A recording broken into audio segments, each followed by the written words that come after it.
Sky sources understand that Grant Shapps will be replacing Ben Wallace as the new Defence Secretary. Grant Shapps, in many ways, the jack of all trades of cabinet ministers. He's held an extraordinary number of jobs, even just this year. He comes from the energy and net zero job. He was business secretary at one point under Liz Truss. He was the Home Secretary. What this appointment tells us reflects something quite interesting about Grant Shapps. I think even he would say that of all the many cabinet portfolios that he has had over his lengthy time in government, which stretches pretty much back with only the odd break back to just after the 2010 election, but none of them really have had a focus on foreign affairs or military affairs in any specific detail.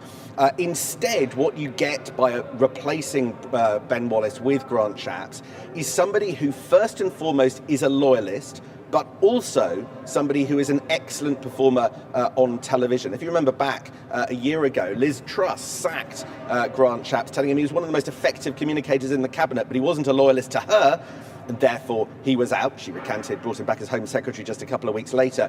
But it's those qualities that makes Grant Shapps attractive to Prime Ministers like Rishi Sunak. Actually, Rishi Sunak was very loyal Grant Shapps was very loyal to Rishi Sunak in the leadership contest and has done a couple of jobs under Rishi Sunak's premiership. This, nevertheless, is a big promotion. It means that he is dealing with security for the first time. He made a trip to Ukraine earlier this week. But I think that number 10 will be hoping that this Defence Secretary will be less interested in perhaps battles over budgets, making big, broad statements on the world stage about global affairs, and will be somebody who, in that brief, can deliver for them, not just as Defence Secretary specifically on the policy issues, but also as a good communicator. That's one of the things that they think that they lack a bit of at the top of government, people who can go out on TV day after day and sell Rishi Sunak's Conservative Party.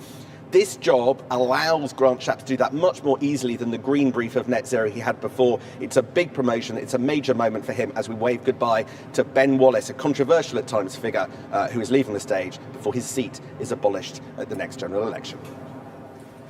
Sam, thanks very much for that. We will. Sam is going to stay down there outside number 10 for us. We may see Grant Shapps going in the very polished front door in the next few minutes. If so, we will bring it to you live here on Sky News. All reaction to this breaking news that Ben Wallace has been replaced with Grant Shapps.